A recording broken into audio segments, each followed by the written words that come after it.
Guys, kalian tahu kan kasus rendang Willy Salim di Benteng Kuto Besa? Jadi aku kasih tahu, Benteng Kuto Besa itu adalah tempat yang besar ya, luas sekali sehingga bisa menampung berapa ribu orang.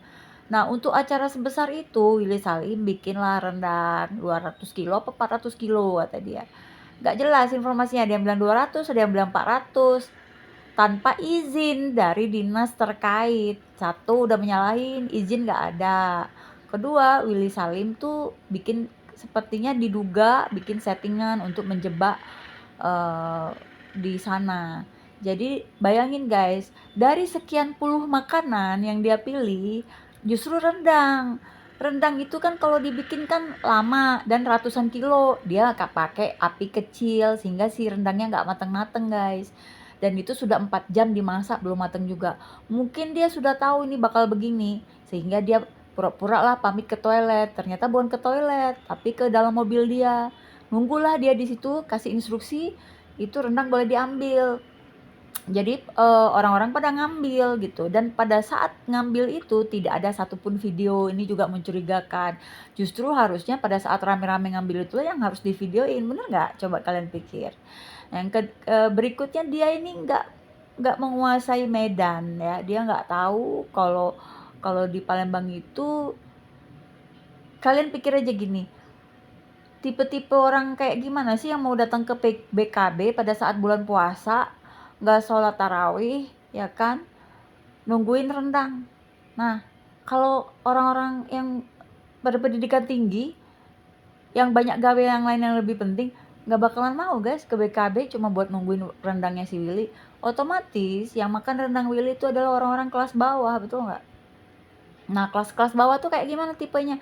Mereka kurang berpendidikan, kurang beretika. Ya wajar lah kalau sampai misalnya. Nah, satu lagi yang dia nggak tahu, itu kemungkinan besar itu sudah ada yang menyuruh untuk ngambil. Karena setahu aku orang Palembang itu paling nggak mau ngambil duluan kalau belum diaturi, istilahnya belum dijaturi. Belum disuruh ngambil nggak bakalan ngambil guys orang Palembang itu. Nah, jadi kita udah tahu ya, kita nggak bisa nyalahin, kemungkinan memang betul itu ada beberapa warga masyarakat di sana yang kurang berpendidikan, yang nggak punya adab, ya kan? Bisa jadi seperti itu. Tapi bisa juga ini settingannya Willy. Jadi aku nggak bisa mihak sana mihak sini guys. Nah, perlu kalian ketahui, aku sendiri orang Palembang, lahir dan besar di Palembang sampai SMA. Kemudian aku pindah ke Bandung, sampai sekarang udah 35 tahun di Bandung. Di Bandung pun sama guys, ada kaum-kaum yang tidak berpendidikan juga, yang kelakuannya minus, sama. Di semua tempat tuh ada. Nggak di Bandung, nggak di Palembang, pasti ada kaum-kaum kera perindavan itu. Tapi yang paling aku nggak enak hati dan mungkin banyak orang yang sangat-sangat tidak terima dengan insiden ini adalah nama orang Palembang tuh jadi disamaratakan seperti orang Palembang penjahat semua, kera.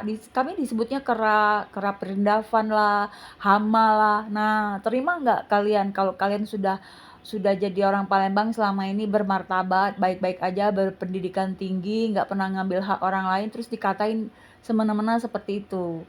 Nah, ini gara-gara insidennya Willy. Jadi wajar kalau Willy akhirnya mendapatkan laporan dari Polda itu 3 yang laporin dia.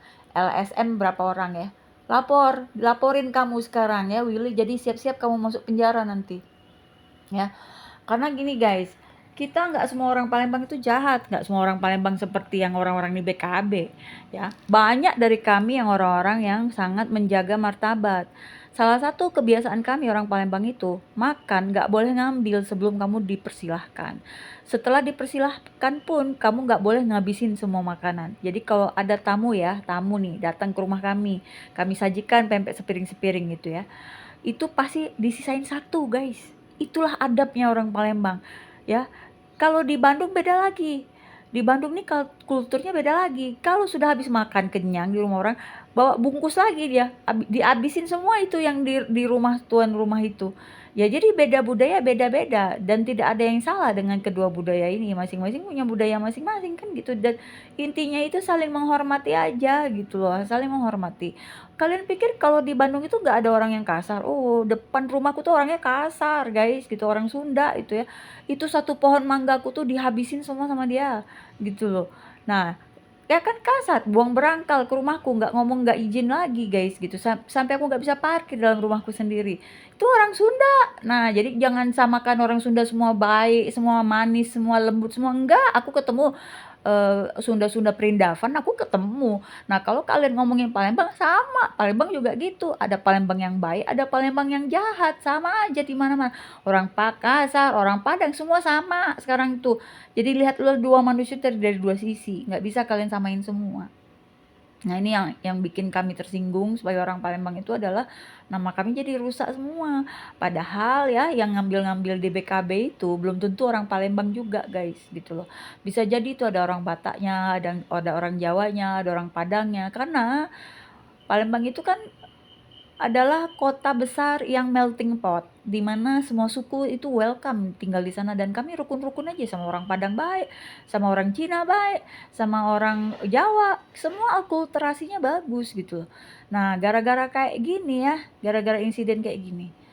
Jadi di aku melihat sendiri rekaman polisi yang ngejaga, yang koar-koar sama Vili itu, dia pun juga ngambilin bagian dari rendang masih masih belum mateng itu.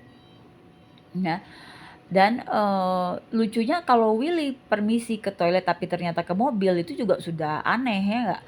Yang ketiga yang aku bingung tuh, masa nggak divideoin? Acara kayak gitu kan pasti kamera standby guys, nggak mungkin nggak.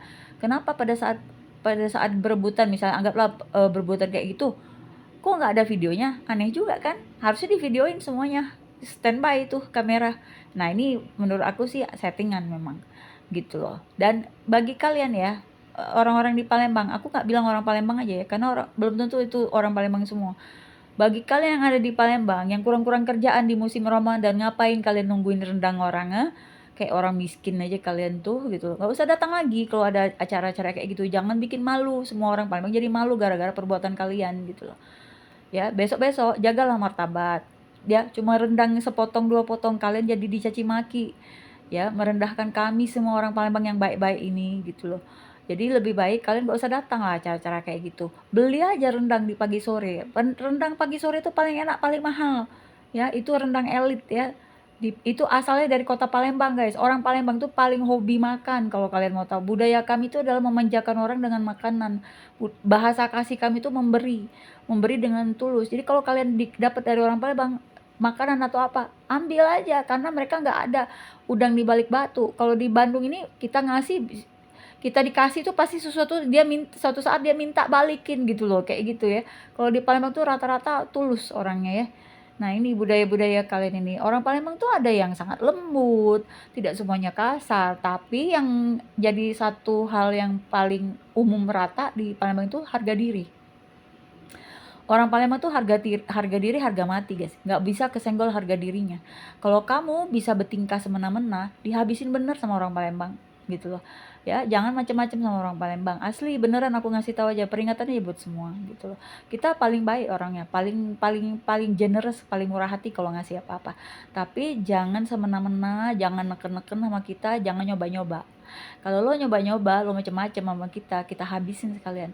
Kayak aku misalnya waktu itu, ada orang Sunda yang nipu aku, bertingkah dia malah manggilin kita preman segala, akhirnya dia yang aku masukkan ke penjara. Nah, seperti itulah ya. Jadi kalian harus tahu juga kultur orang Palembang tuh kayak gimana. Orang Palembang tuh belak-belakan kalau ngomong guys, nggak pernah di belakang beda di depan beda, nggak kayak gitu kami. Kalau ngomong nggak suka, depan-depan muka lu dibilangin kayak gitu, mau terima mau enggak. Tapi kalau orang Sunda kan beda lagi di belakang kayak gitu. Jadi setiap budaya itu beda-beda guys, intinya gitulah. Setiap budaya itu beda-beda dan kita tuh harus saling menghormati. Janganlah bikin acara kayak gini terus kamu bilang ya Willy, kamu bilang oh 200 kilogram 400 kilogram hilang. Bukan hilang, karena apa? Karena kamu ada di lokasi. Jangan bilang hilang, hilang kesannya kayak maling gitu. Padahal rendang itu emang mau kamu bagikan. Lagian siapa juga yang mikir suruh bikin rendang berapa jam kamu baru baru bisa mateng, itu pun nggak mateng-mateng, kamu melarikan diri tuh kayak gitu loh. Cobalah kamu bikin aja pempek dos gitu loh, dah selesai bagi-bagiin tuh. Makanya jangan kayak orang kelaparan kalian tuh, malu-maluin lah kalian tuh kayak gitu. Gak usah lagi datang acara-acara kayak gitu, jangan menghancurkan nama baik orang-orang lain yang masih baik gitu loh. Nah itulah, ini pelajaran lah buat dua-duanya ya. Kalian tuh bersikaplah hati-hati dalam hidup ini. Gitu aja guys ocehanku kali ini.